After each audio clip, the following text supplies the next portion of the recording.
Greetings, welcome to So Much Talk About pregame version of the show. My pleasure to have a second-year player from Butler, from Butler University. Excuse me, Mr. Gordon Hayward. How are you? Good. How are you? Everything's well. And first thing I want to ask you about the magical run and that shot. It would have been like maybe the most exciting moment ever. Talk about like just your perspective on how that experience of making that run and having that camaraderie with your teammates has ever lasted for you. Well, something I'll never forget, especially because Butler's in Indianapolis, and that's where the tournament was, the Final Four. So, we had, and I'm from Indianapolis as well, so all my friends and family are right there, and to be able to play in front of the home crowd like that, it was amazing. The only thing that would have made it better is if the shot would have went in and we would have won. But, it's still a great experience, and I'll never forget it. Talk about how's your second year going? What are the things you're working on to really be able to mature and also, to be around great veterans like Raja? Well, it's definitely a lot better than the first year. Just trying to improve each day. Second year around, you kind of know what to expect, what's expected of you. So you just go out on the court and compete. That's what we try to do as a team, kind of flying underneath the radar and go out there and compete, play as hard as we can, and try to get some wins. Yeah, and speaking of wins, you guys are 13-9 in the midst of a playoff push. So second half of the season, what are the things you have to really work on to improve collectively?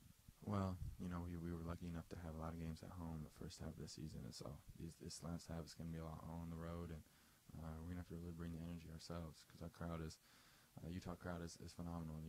They're a great crowd, and they bring a lot of energy for us. So out on the road here, we're going to have to do that ourselves. Gordon, thank you for your time, and good luck the rest of the season. Thank you very much. Thanks. Greetings, welcome to So Much to Talk About pregame version of the show. Utah Jazz at the New York Knicks. My pleasure to have a rookie from Turkey and one of the best international players, Mr. Enes Kanter. How are you today? I'm good. You? Good. Everything's well. And I want to talk about, the backcourt. The front court is so deep. With Big Al Jefferson and Paul Millsap, potential all-stars. Talk about what you've learned from them and how you've really grown. I'm learning a lot from them. Even in the practice or on the court, off the court, they're teaching me a lot. Even when we are watching games together, they're telling me what did I do wrong, what did I do right. They're helping me a lot. Talk about your international experience. You've been able to dominate international games, and how has that really enhanced your confidence in the league and being able to hang here? International players and American basketball are so much different. In international basketball, it's just set games, just slow games and pick and roll games. But American basketball and NBA is just always fast break, and I think I like American basketball but better. And Josh Harrelson, did you get to talk with him at all, like beforehand, or are you gonna? I just talked to him like 5 minutes ago. He was sad because of his hands broke, I think. Yeah, and I was kind of sad too. And he's doing a really good job.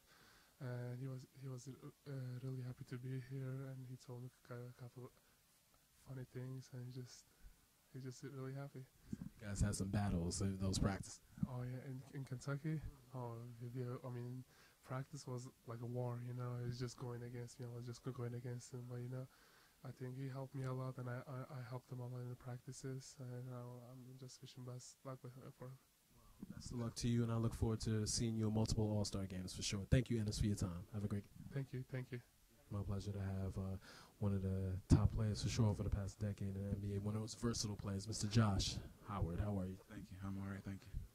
Talk about the long road back and how things are going this year, and it seems like everything is holding up. Yeah, it was a tough road. Tore my ACL, flipped my meniscus, so that's one of the toughest injuries you have to deal with.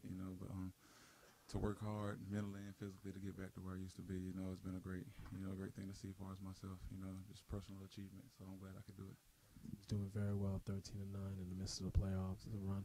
How is your veteran leadership really helping out with, especially the young players, helping them to grow? Because you guys have a chance to get in there. Yeah, well, I think I've more so been leading by example, just going out there and playing hard night in and night out. And those guys knowing my history as far as my injury, and just getting back to the way I used to be. I think that speaks a lot, and those guys see that.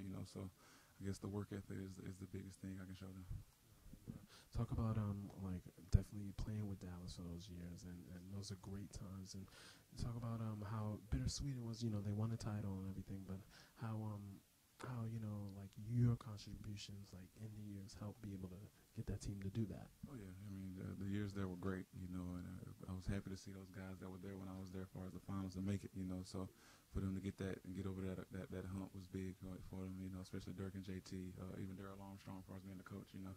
So you know those guys, you know, was there when it was rough, you know. So I mean, just to be a part of that, you know, or say I was a stepping stone for that, you know, it makes me feel good, you know.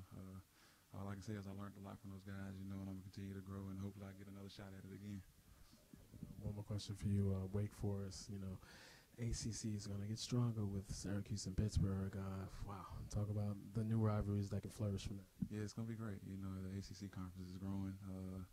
I wish I was there when that was happening, you know, but I learned a lot in college too, you know, playing the Dukes, the NC States, the Carolinas, you know, great rivalries. But to add those two powerhouses like that, you know, ACC basketball is going to be back to the top again.